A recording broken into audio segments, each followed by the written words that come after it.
सुप्रभातम छात्रों, आज हम छंद पर अध्ययन करेंगे। छंद का शाब्दिक अर्थ है आनंदित करना। लय तुक क्रम यति से जगह हिय में अति आनंद, मात्रा वर्ण और चरण जहाँ ताको कहते छंद। अगला वर्ण, वर्ण का दूसरा नाम है अक्षर, जैसे छोटा, छोटी, छोटऊ, कचट, तप, इस तरह से आदि।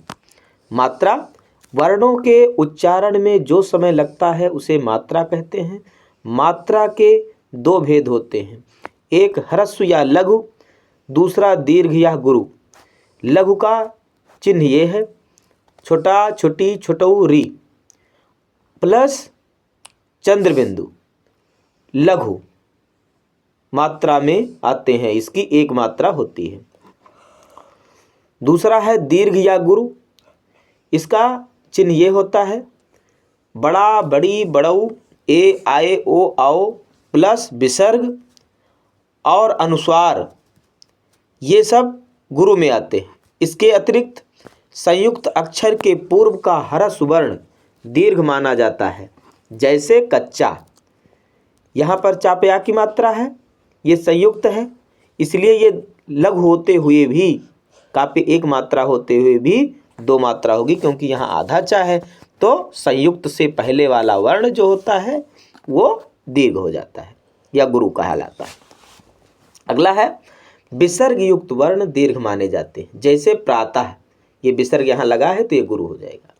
हलंत से पहले आने वाला वर्ण दीर्घ या गुरु माना जाता है, जैसे राजन। राजन में यहाँ हलंत लगा है तो इसमें यानी ये स्वर रहित है तो इससे पहले वाला जो है गुरु हो जाएगा।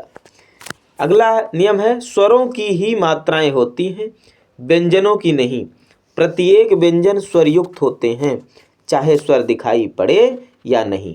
जैसे कमल, अब कमल में कोई मात्रा नहीं दिखती है, लेकिन ये कोई स्वर दिखाई नहीं देता कमल में, किंतु कमल में का बराबर होता है स्वर रहित का प्लस आ।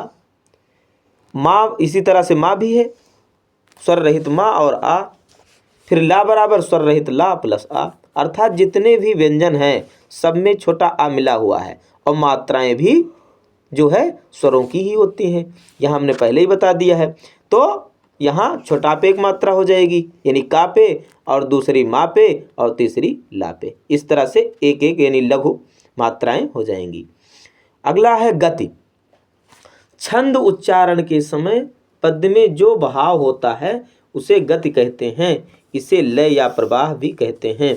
जैसे हम जब छंद पढ़ते हैं तो जब चौपाई पढ़ते हैं तो उसमें दूसरी लय होती है, जैसे मंगल भवन अमंगल हारी द्रवंशु दशरथ अजर बिहारी। और अगर हम जो है दोहा पढ़ते हैं तो जैसे रहीमन धागा प्रेम का मत तोरो चटकाए, जोरे से फिर ना जुरे, जुरे गांठ पड़ जाए, तो वो अलग गति होती है। तो इस तरह से इसे गति कहते हैं, जैसे हम जिस भाव से उसका उच्चारण करते हैं वही गति कहलाती है। अगला है यति। छंद को उच्चारित करते समय लय को तोड़कर जो विराम दिया जाता है वह विराम ही यति कहलाता है। जैसे ये देखिए अल्प विराम, अर्ध विराम, पूर्ण विराम, क्वेश्चन मार्क यानी प्रश्नात्मक चिन्ह, और विस्मयादिबोधक, इस तरह से।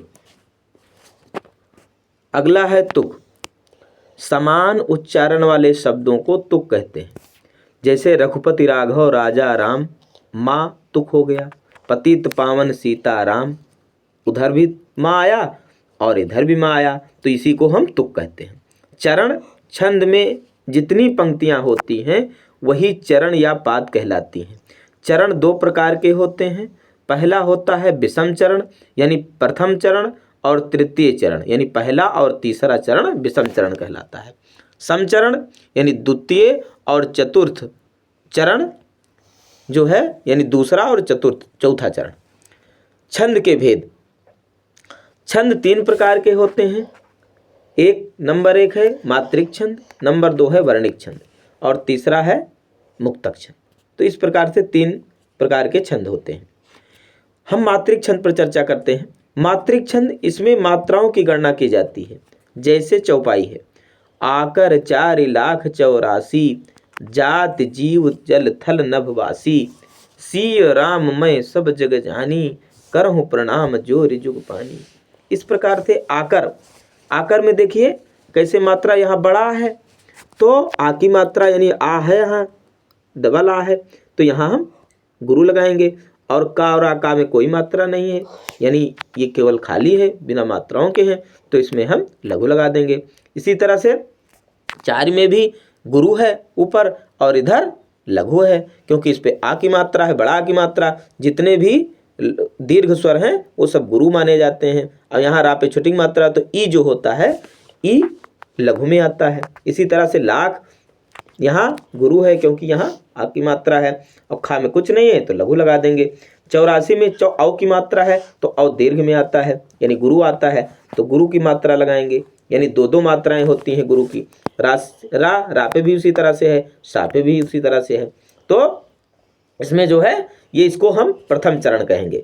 यहाँ पर एक मात्रा लग गई है, अगर कॉमा यानी अल्प विराम लगा होता तब भी वही होता, और यहाँ मात्रा लगी है तब भी जहाँ जहाँ मात्राएं होती हैं वहीं पर जो है चरण हो जाता है, या प्रथम चरण, द्वितीय चरण, तृतीय चरण, चतुर्थ चरण, ये चरण होते हैं। और देखिए यहाँ सी है, तो इसी को हम क्या कहते हैं, तुक कहते हैं। यहाँ भी 84 है, यहाँ 82 है, यानी ये दोनों तुक समान है। इसी तरह से नी और नी यहाँ भी तुक समान है, इसी को हम तुक कहते हैं। यति हम विरामों को कहते हैं। गति मैंने पहले ही बताया कैसे होता है। और मात्रिक छंद के प्रकार, यह 3 प्रकार का है, सममात्रिक छंद और अर्ध सममात्रिक छंद और विषम मात्रिक छंद। सममात्रिक छंद समझने का बहुत ही सरल तरीका है, चारों गीत हरि गीतिका। ये ट्रिक है, चारों गीत हरि गीतिका। तो चा से चौपाई, रो से रोला, गीत से गीतिका और हरि गीतिका, ये सममात्रिक छंद होते हैं। उसके बाद में अर्ध सममात्रिक छंद देख लीजिए, शॉर्ट ट्रिक यानी सरल तरीका। 200 रन बल्ले से निकला, यानी 2 से दोहा, 100 से सोरठा, रन को छोड़ दीजिए, बा से बल्ले, तो यहाँ से बा से बरवे, और आधा लावल से उल्लाला, यानी कुल मिलाकर के इनकी भी संख्या इस तरह से है। 2 से दोहा यानी 1, 100 से सोरठा, उसके बाद में बरवे उल्लाला, ये विचार है। अगला है विषम मात्रिक छंद। विषम मात्रिक छंद जो है, इसमें कुंडलियां हैं और छप्पर। तो कुंडलियां दोहा और रोला मिला करके बनता है, और छप्पर रोला और उल्लाला मिलके बनता है। तो इसको हम शॉर्ट तरीके से, सरल तरीके से समझ सकते हैं कि डी से दोहा, आर से रोला, और रोला और उल्लाला को हम आर यू से समझ सकते हैं, डी आर कुंडलियां, आर यू छप्पर। इस तरह से हम सरल तरीके से इसको समझ सकते हैं। आशा है कि आपको वीडियो पसंद आएगी। अगर वीडियो पसंद आए तो लाइक, सब्सक्राइब और शेयर करना ना भूलें। धन्यवाद।